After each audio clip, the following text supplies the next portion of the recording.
आप ज्योतिराज सिंधिया जी।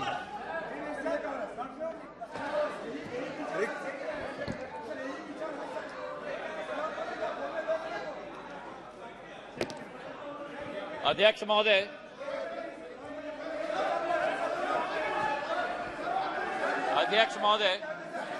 ज्योतिराज सिंधिया। आज मैं अपने एनडीए के गठबंधन को और प्रधानमंत्री जी को मैं धन्यवाद अर्पित करना चाहता हूं कि इस अविश्वास प्रस्ताव पर बोलने का मुझे मौका दिया। लेकिन जो ये दृश्य अध्यक्ष महोदय इस प्रजातंत्र के मंदिर में आज हम देख रहे हैं, जिस प्रजातंत्र के मंदिर में इस देश की संस्कृति, इस देश का सद्भाव, इस देश की विचारधारा निर्मित की जाती, जिस प्रजातंत्र के मंदिर से देश की 140 करोड़ जनता अपनी प्रेरणा लेती, उस प्रजातंत्र के मंदिर में ये स्पष्ट हो गया है अध्यक्ष महोदय कि इन लोगों को ना देश की चिंता है, ना प्रधानमंत्री के पद की चिंता है, ना राष्ट्रपति के पद की चिंता है। इनको तो केवल अपनी हैसियत की चिंता है। ये देश को पूर्ण रूप से स्पष्ट हो गया। अध्यक्ष महोदय,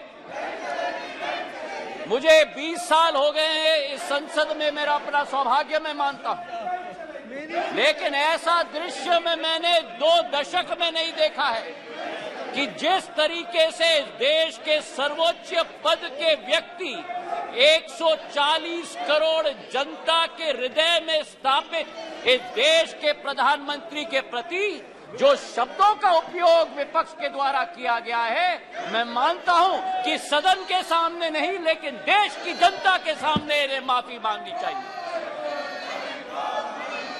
आज जो दृश्य हम देख रहे हैं अध्यक्ष महोदय कि अविश्वास प्रस्ताव के आधार पर, अध्यक्ष महोदय मैं आपका संरक्षण चाहूंगा। ये बोलने के लिए कभी तैयार हो जाते हैं लेकिन सुनने के लिए तैयार नहीं होते। न देश की जनता की ठोक कर 2 बार चुनाव में नतीजा हजम करने के लिए तैयार है, न सदन की बात सुनने के लिए तैयार है। आज जो स्थिति उत्पन्न हुई है अध्यक्ष महोदय, जो अविश्वास प्रस्ताव लाया गया है, सर आपका संरक्षण मैं चाहता हूं, इनको कंट्रोल किया जाए। देश की जनता ने तो अपना पूरा परिणाम इनके चेहरे पे दिखा दिया। जो जनता के सामने नहीं कर पा रहे वो आज सदन में बैठ के कोशिश कर रहे हैं करने के लिए। जो अविश्वास प्रस्ताव इनके द्वारा यहां लाया गया, यह अविश्वास प्रस्ताव मणिपुर की बात नहीं है।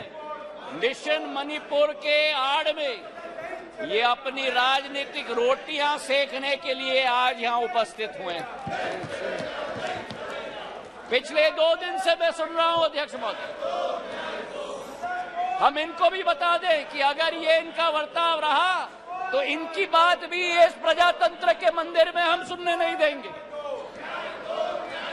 पूर्ण रूप से स्पष्ट करना चाहते हैं अध्यक्ष महोदय, जो इस क्षेत्र में और इस सदन में प्रस्तुतिकरण हुई है, ये वो बादल है जो गरजना चाहते हैं लेकिन बरसते नहीं।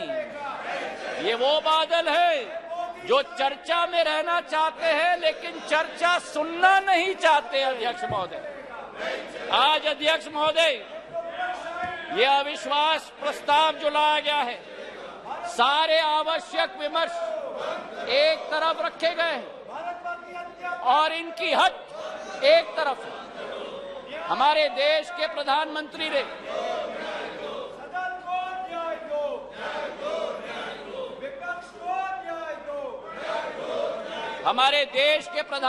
ने सभापति महोदय सदन के बाहर मणिपुर पर संवेदनशीलता के साथ बयान दिया, लेकिन इनका हट है कि बयान सदन के अंदर दें। गृह मंत्री जी ने यहां बैठकर दिन प्रतिदिन स्पष्ट किया कि जिस दिन जिस घंटे पे आप चर्चा करना चाहते हैं हम तैयार है करने के लिए।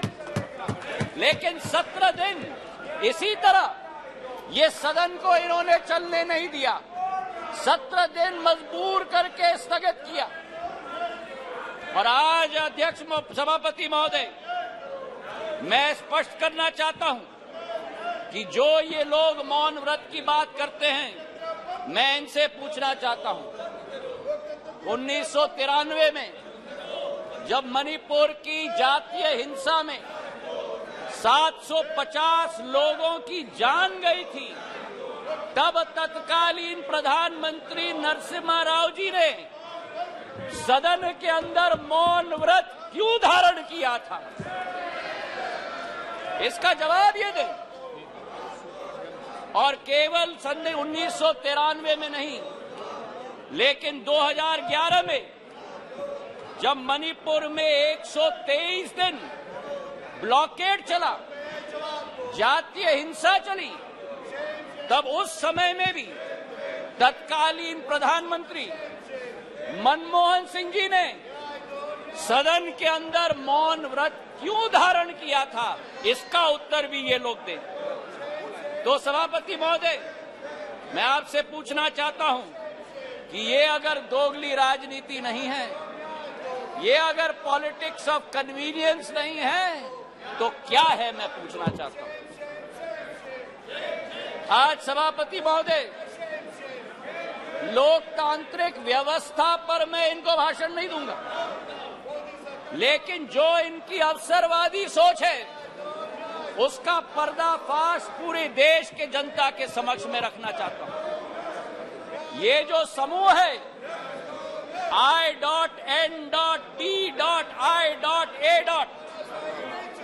इस समूह में एक प्रोफेसर हैं जो मोरालिटी की बात करते हैं, सिद्धांतों की बात करते हैं, मूल्यों की बात करते हैं, लेकिन प्रतिनिधित्व वो एक ऐसे दल के करते हैं जिन्होंने भ्रष्टाचार की नई कीर्तिमान स्थापित की।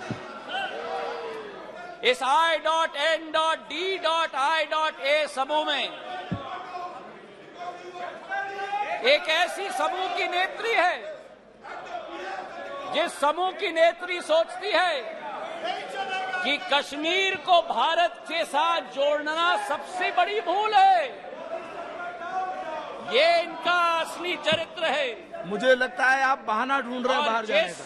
ये उचित नहीं है, ये उचित नहीं है। कार्यकर्ता ने आपने अविश्वास प्रस्ताव लाया, उसका उत्तर सुनिए आप। ये बिल्कुल मर्यादाहीन व्यवहार करना, उसके बाद वॉकआउट करना, ये लोकतांत्रिक संसदीय व्यवस्था की दृष्टि से उचित नहीं है। नो, बिल्कुल गलत बात है ये। आपका इस प्रकार से बहाना लेकर के बाहर जाना, ये बिल्कुल संसदीय व्यवस्था का अपमान है। ये बात करवा करके नोट करिए आप लोग, प्लीज। Honourable minister, please.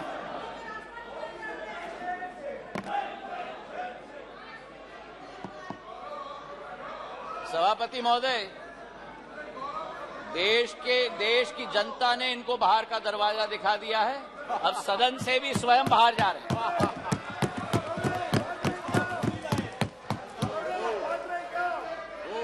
इन्हें तो सभापति महोदय अपने अविश्वास प्रस्ताव पे स्वयं ही विश्वास नहीं है।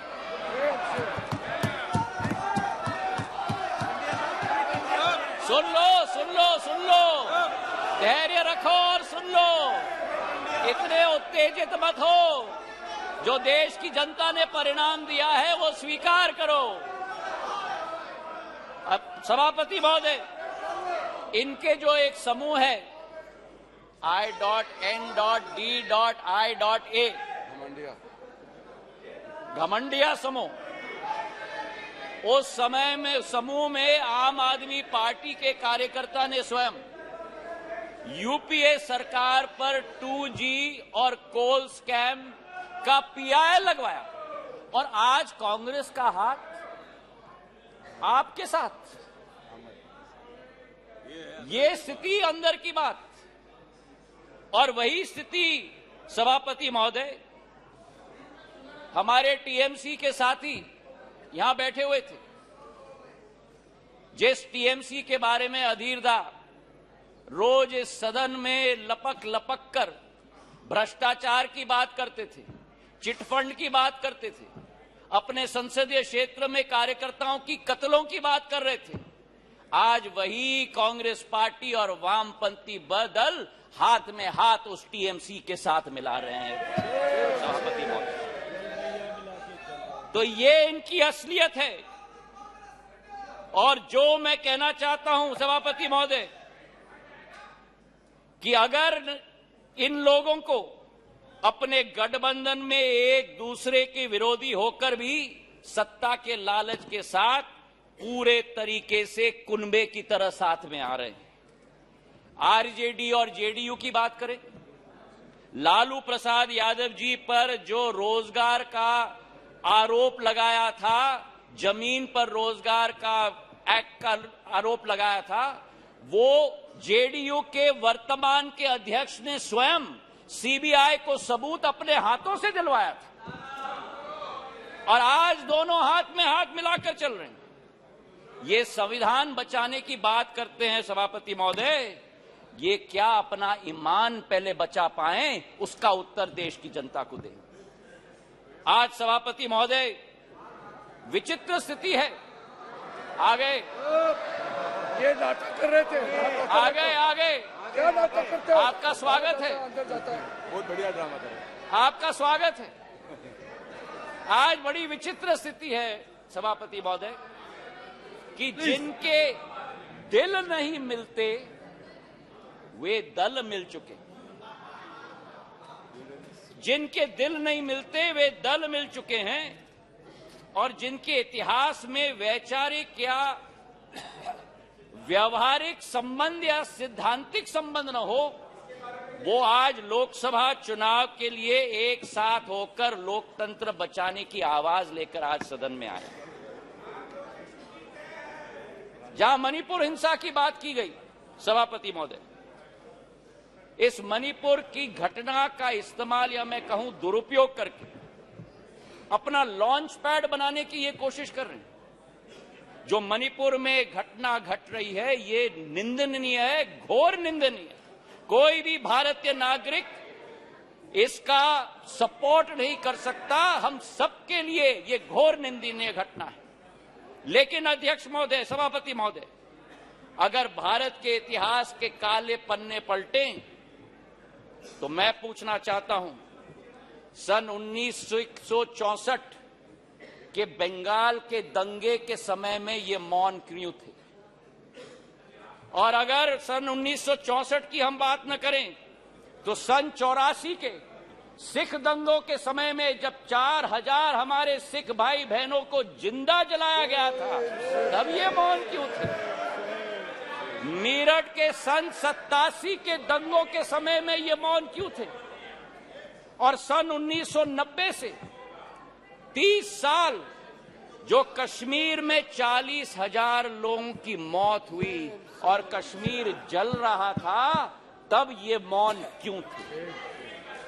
और मैं अधीर रंजन जी का जो शब्द था, जो अंग्रेजी का कोटेशन उन्होंने दिया, इन सभी समय में एवरी मॉर्निंग सभापति महोदय, new widows were हाउलिंग, every morning new children were crying, every morning new houses were falling. और मूक दर्शक के रूप में हमारे ये साथी बैठकर सरकार में बैठे हुए थे। आज यहां बैठकर गौरव गोगोई जी ने, सबर रखो, सबर रखो, आराम से सुनो, सबर रखो, थोड़ा सीख लो। गौरव गोगोई जी ने आसाम अकॉर्ड की बात की। जिस आसाम अकॉर्ड की बात की, उस आसाम अकॉर्ड का क्रियान्वयन कांग्रेस की सरकार ने कभी की? आज मैं पूछना चाहता हूं कि हमारे पड़ोसी देश बांग्लादेश के साथ 68 वर्षों में हमारे बॉर्डर को निर्धारित नहीं किया था। 2014 में जब प्रधानमंत्री जी ने शपथ ली, 1 साल के अंदर बांग्लादेश का बॉर्डर निर्धारित करने का काम प्रधानमंत्री नरेंद्र मोदी जी ने किया। अगर सच्चाई मैं बताऊं, प्लीज प्लीज उत्तेजित मत हो, उत्तेजित Listen, मत हो listen. गौरव। No, no, no. अगर बोलते Shashid, हो तो थरूर सुनने की साहब, क्षमता please sit रखो, सुनने की बैठिए क्षमता बैठिए रखो। बैठिए जनता ने गौरव आपकी चिल्लाने को आप बैठ नकार जाइए दिया। बैठ जाइए। सभापति महोदय, नॉर्थ ईस्ट की सारी समस्या कांग्रेस की तुष्टीकरण की राजनीति के साथ शुरुआत हुई, जब उनको अपनी फायदा नॉर्थ ईस्ट में विदेशी घुसपैठियों को अंदर लेकर उनको नागरिकता देने की कावियात की शुरुआत और शरण और पहचान देने की कावियात की शुरुआत। चार्जशीट सभापति महोदय बड़ी लंबी है। 1960 के दशक में जब मणिपुर में अलगाववादी समूह ने हिंसा की शुरुआत की, जब वो जन्म हुआ तो वो कौन था जो उनके साथ बैठकर चर्चा करने के लिए तैयार था? वो कौन था जिन्होंने उनके साथ बैठकर समझौता किया? और आप भूल गए 1993 में जब 123 दिन मणिपुर जल रहा था, आपकी सरकार यहां भी थी, आपकी सरकार यहां भी थी, आपकी सरकार यहां भी थी और आपकी सरकार वहां भी थी। और आज आप मणिपुर के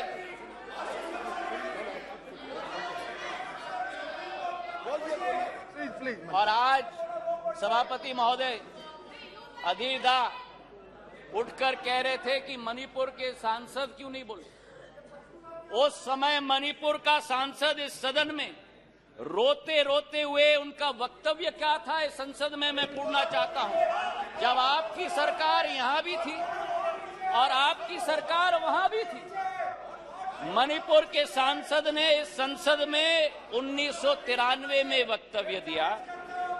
उन्होंने कहा, and I quote, the state government is helpless, it has no funds, the state government cannot even afford to purchase weapons for the security persons to fight the insurgents. Please, ये सुनिएगा, please think that Manipur is a part of this country. It affects the whole nation. शायद कांग्रेस के नेता को इन शब्दों को सुनना चाहिए था कल यहां भाषण देने के पहले। मुझे आज सभापति महोदय मुजफ्फर वारसी जी की शब्द याद आती और मैं कोट करना चाहता हूं, औरों के ख्यालात की लेते हैं तलाशी, औरों की ख्यालात की लेते हैं तलाशी और अपने गिरबान में झांका नहीं जाता।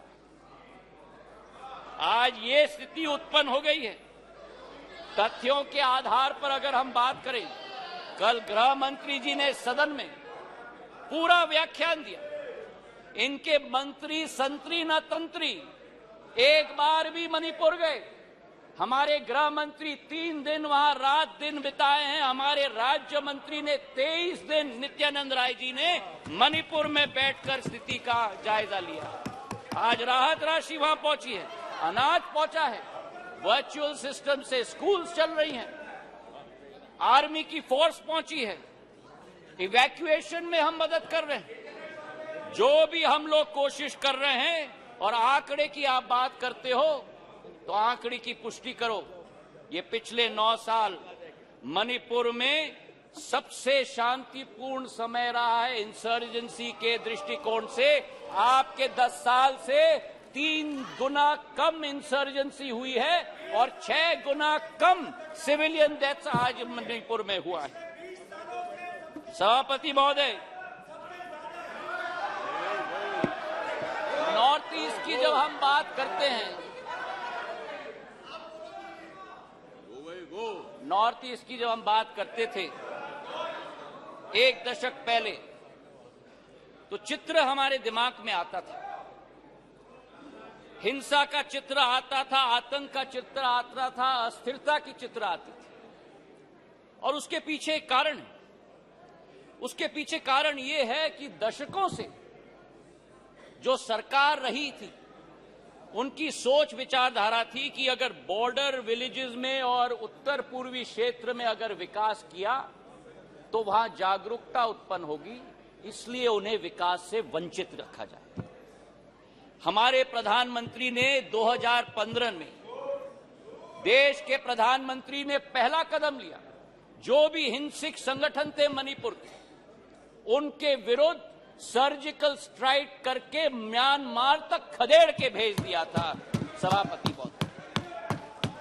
और उसके बाद पहला कदम जो लिया, विकास व्यापक सोच के साथ, एक विचारधारा के साथ, उन्होंने एक विकास का मंत्र दिया सभापति महोदय, विकास का मंत्र दिया हीरा, क्योंकि उत्तर पूर्वीय क्षेत्र भारत का हीरा है।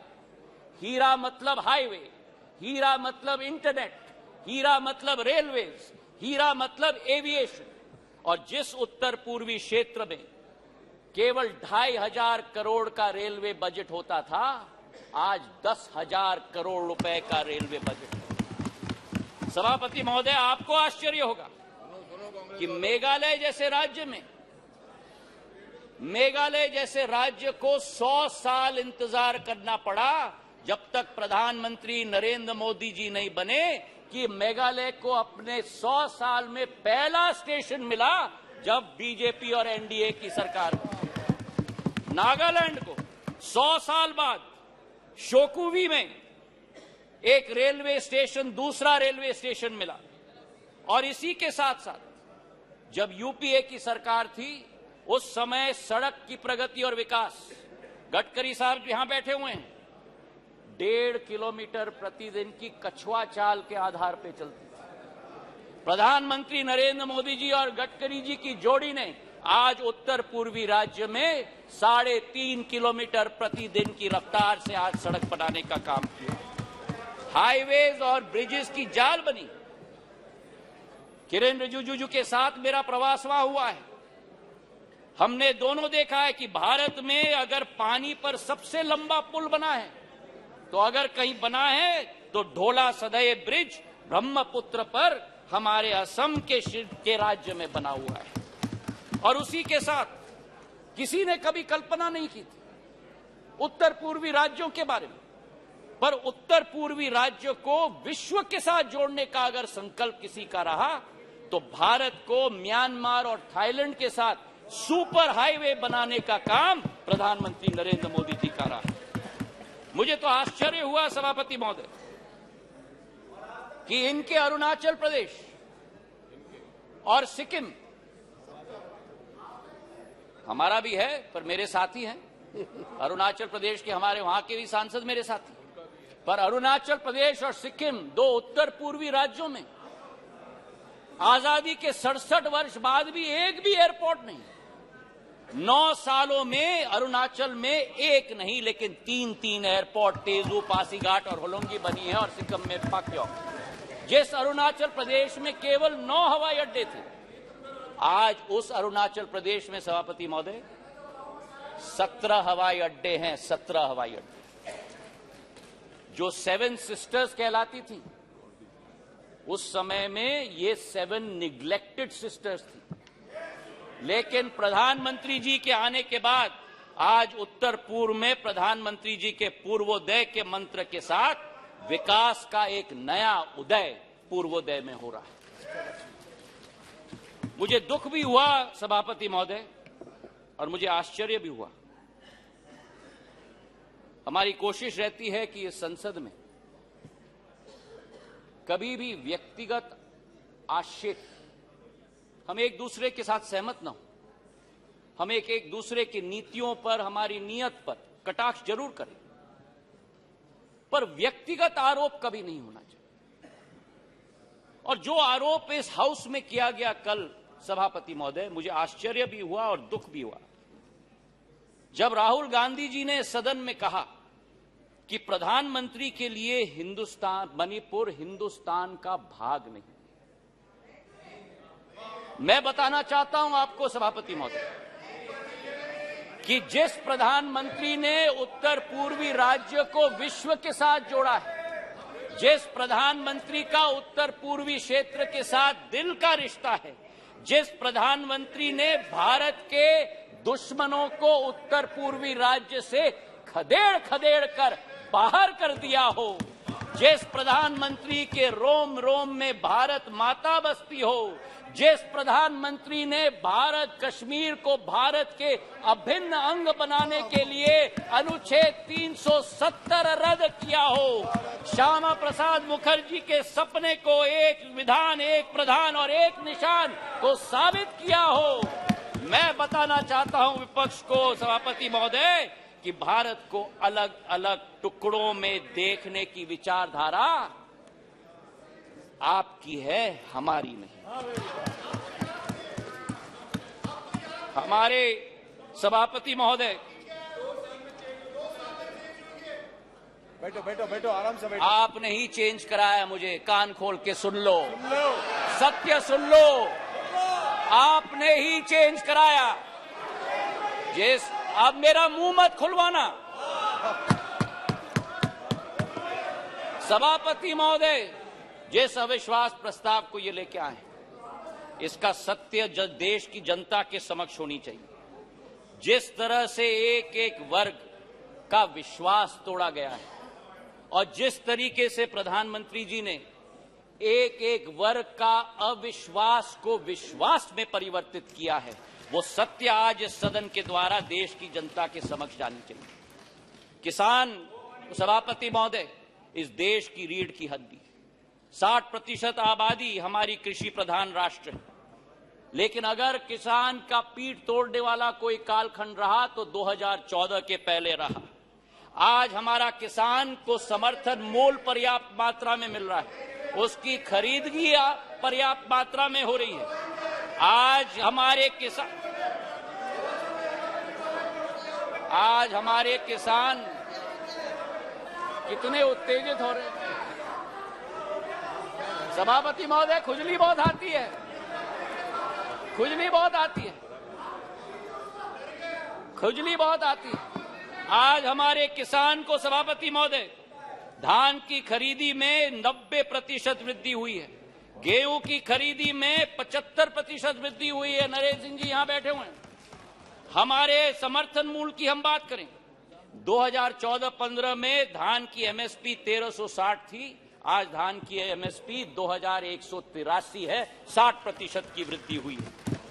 कल कपास की बात की गई, कपास की एमएसपी हम बात करें, कपास की एमएसपी 3350 रुपए होती थी, आज वही कपास की एमएसपी बढ़कर 6620 हो चुकी है, 80% की वृद्धि हो गई। सोयाबीन की एमएसपी 2560 रुपए होती थी, आज 4600 रुपए हो चुकी है, 80% की वृद्धि हुई है।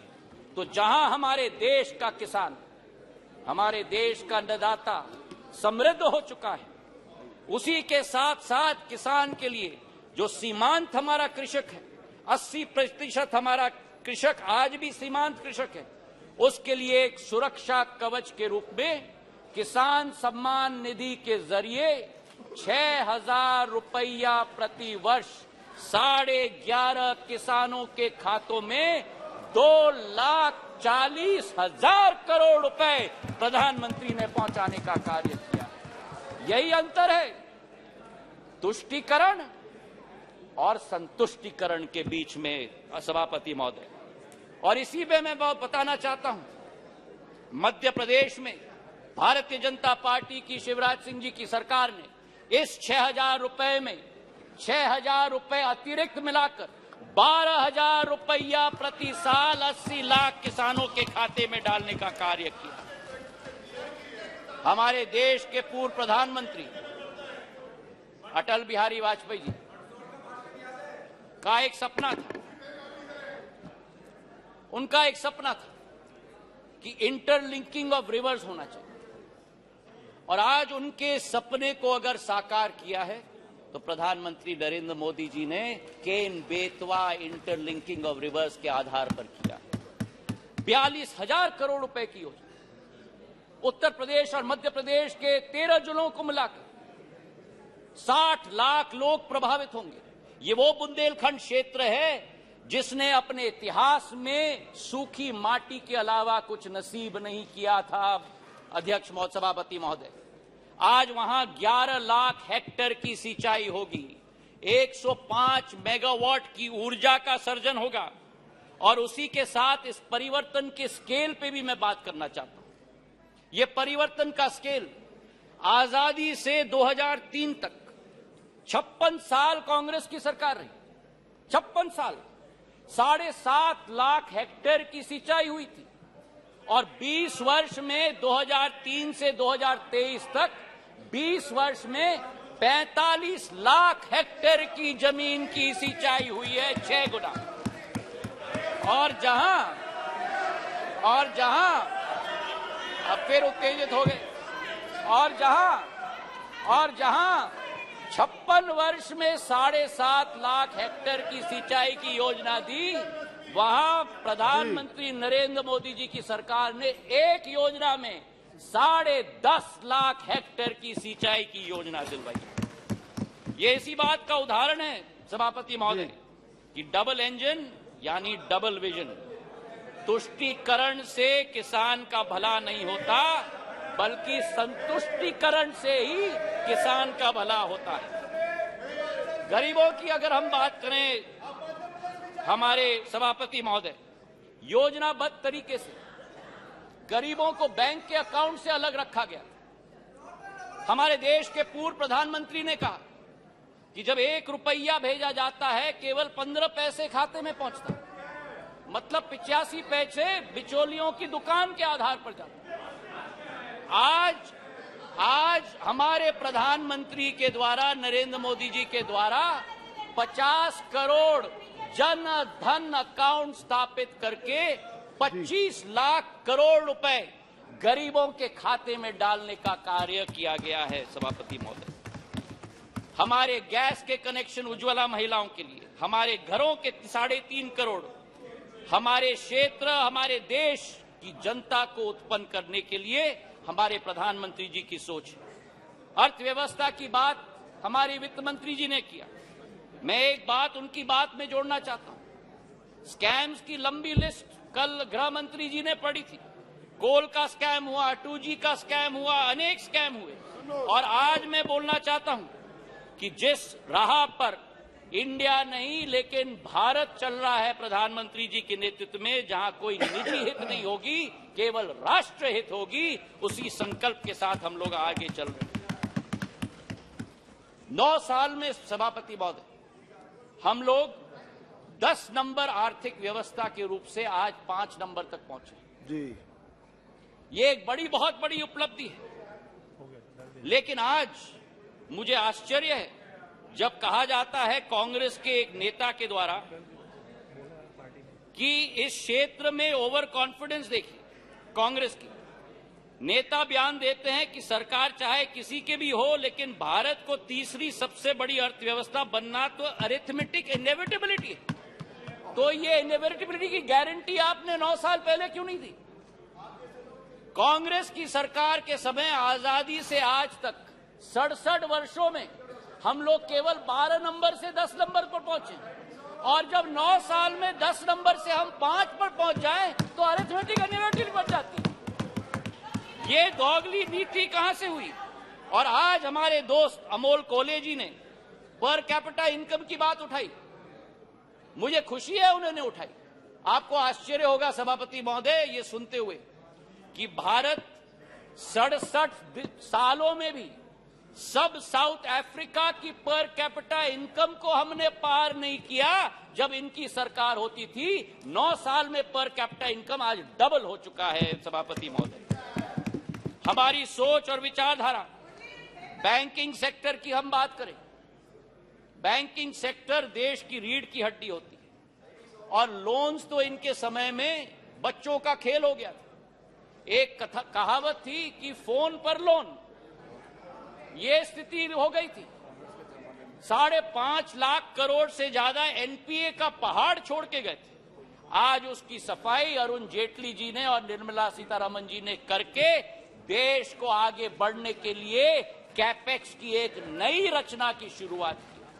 कभी हम कल्पना कर सकते थे कि भारत में 10 लाख करोड़ रुपए का कैपेक्स का प्रोग्राम होगा और इंफ्रास्ट्रक्चर का कैपेक्स का प्रोग्राम भी ऐसे कि 10 साल में 15,000 किलोमीटर की रेलवे लाइन बनी और एनडीए सरकार के समय में 26,000 किलोमीटर की रेलवे लाइन बनी। हाईवे की निर्माण की बात करें तो 67 वर्षों में 91,000 किलोमीटर के हाईवे और 9 वर्षों में, गडकरी साहब जी यहां बैठे हैं, 55,000 किलोमीटर की हाईवे 9 सालों में 1,45,000 किलोमीटर की हाईवे बनी। और यही स्थिति सिविल एविएशन के क्षेत्र में 74 एयरपोर्ट 67 वर्षों में और 148 एयरपोर्ट 9 वर्षों के अंदर। और इसी के साथ जो हमारा पावर डेफिसिट कंट्री था आज पावर सरप्लस हो गया। हम लोग स्टील इंपोर्टर होते थे, आज स्टील एक्सपोर्टर बन गए। 216 गीगावाट से 420 गीगावाट पर पहुंच चुके हैं।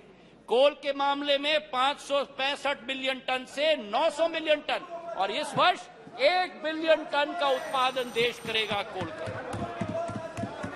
सभापति महोदय, मैं ये कहना चाहता हूं कि ये अरिथमेटिक इनएविटेबिलिटी नहीं है।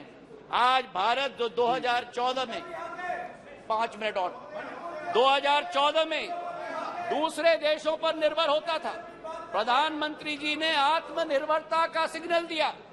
जिस देश में हम लोग झोली निकालकर वैक्सीन की भीख मांगते थे, आज उसी भारत में 2 वैक्सीन का आविष्कार होता है और उत्पादन होता है। 220 करोड़ टीके लगते हैं, कोविन का एप्लीकेशन लगता है, एप्पल से एयरबस मैन्युफैक्चरिंग फैसिलिटी लगा रही है, सेमीकंडक्टर से चंद्रयान 3। आज भारत का तिरंगा झंडा भारत में नहीं, विश्व में नहीं, चांद पर लगाने का संकल्प प्रधानमंत्री जी का है। ऑटो के सेक्टर में 7 नंबर से 3 नंबर, टेलीकॉम के सेक्टर में 12 नंबर से 2 नंबर। ये अरिथमेटिक इनएविटेबिलिटी नहीं है, ये सशक्त नेतृत्व और दक्षतापूर्ण सरकार का परिणाम है। मेरे सभापति महोदय, प्रधानमंत्री जी का संकल्प है कि तीसरी पारी में भारत वे वर्ल्ड क्लास इंफ्रास्ट्रक्चर गांव-गांव तक हम पहुंचाएंगे, ये मोदी जी की गारंटी है। तो आज सभापति महोदय, ये स्वच्छ इंडिया अभियान की बात कर रहे हैं। ये कहते हैं कि नफरत के बाजार में मोहब्बत का दुकान लाएंगे। इनका दुकान तो भ्रष्टाचार का दुकान है, झूठ का दुकान है, तुष्टीकरण का दुकान है, अहंकार का दुकान है। केवल का नाम दुकान का बदलते हैं, सामान वही है। राहत इंदारी जी के शब्द मुझे याद आते हैं कि नए किरदार आते जा रहे हैं मगर नाटक पुराना चल रहा है। मैं ये कहना चाहता हूं कि अधीर रंजन चौधरी जी ने स्वयं कहा कि ये मजबूरी का गठबंधन है। मैं उनको कोट करना चाहता हूं। उन्होंने एक इंटरव्यू में कहा था, अधीरदा ने, सबको लगा है कि इस समय जो मोदी शाह का जगरनॉट चलते हैं, सबको लगा है कि इस समय जो मोदी शाह के जगरनॉट चलते हैं, सबको एकजुट होना जरूरी है। ये मजबूरी है, पॉलिटिक्स में तो मजबूरी रहती है। आज ये अविश्वास प्रस्ताव इसलिए लेके आए हैं। मैं ये पूछना चाहता हूं कि कौन सी इंडिया की आवाज ये उठाते हैं जब विदेश जाकर 2 इंडियाज की बात करते हैं। ये कौन सी इंडिया की आवाज उठाते हैं जब गलवान में हमारे सेना के शौर्य और उसी के साथ सर्जिकल स्ट्राइक पर उंगली उठाते हैं। ये कौन से इंडिया की आवाज करते हैं जो कोरोना जैसी भीषण समस्या में राजनीति पर उतर जाते हैं। और आज पिछले 2 दिनों से सभापति महोदय, मैं सुन रहा हूं विपक्ष को, कोई महाभारत की बात कर रहा है, कोई रामायण की बात कर रहा है, कोई राम की बात कर रहा है, कोई रावण की बात कर रहा है। अच्छा है कि आज धर्म की बहुत याद आई इनको। कोई जनेऊधारी है, कोई मंदिर की परिक्रमा कर रहे हैं, कोई यज्ञ आयोजित कर रहे हैं, कोई पार्टी तो अपने संकल्प पत्र में डाल रहे हैं कि राम वन गमन पथ का हम संकल्प करते हैं। मैं इनको स्पष्ट रूप से बताना चाहता हूं, ये मुखौटा नहीं चलेगा। हमारी देश की आज 140 करोड़ जनता की आस्था और पीढ़ियों की सपना हमारे मर्यादा पुरुषोत्तम भगवान राम का भव्य मंदिर अयोध्या में प्रधानमंत्री नरेंद्र मोदी बनाने जा रहे हैं। तो आज इनको मैं कहना चाहता हूं कि तीसरी बार भी, 2 बार आपको रिजेक्ट किया है, तीसरी बार भी प्रचंड बहुमत के साथ एनडीए की सरकार यहां स्थापित होगी। जी धन्यवाद। पर प्रधानमंत्री नरेंद्र मोदी जी के नेतृत्व में भारत आज चल चुका है अमृत काल से शताब्दी काल के सफर पर। विश्व गुरु के रूप में भारत स्थापित होगा, इसमें कोई दो राय नहीं। और आप इस सत्य को अपने झूठ के साथ पराजित नहीं कर सकते। मैं अंत में 4 लाइन करके अपना बात समाप्त करता हूं। नागफनी पुष्प दे नहीं सकते, नागफनी पुष्प दे नहीं सकते, भ्रष्टाचारी जनहित सोच नहीं सकते। नागफनी पुष्प दे नहीं सकते, भ्रष्टाचारी जनहित सोच नहीं सकते। आपातकाल लगाने वाले संविधान की रक्षा कर नहीं सकते। जनता विरोधी की जिनका रहा है इतिहास, कितने भी चेहरे बदल ले, कितने भी चेहरे बदल ले, जनता के हो नहीं सकते। जी धन्यवाद।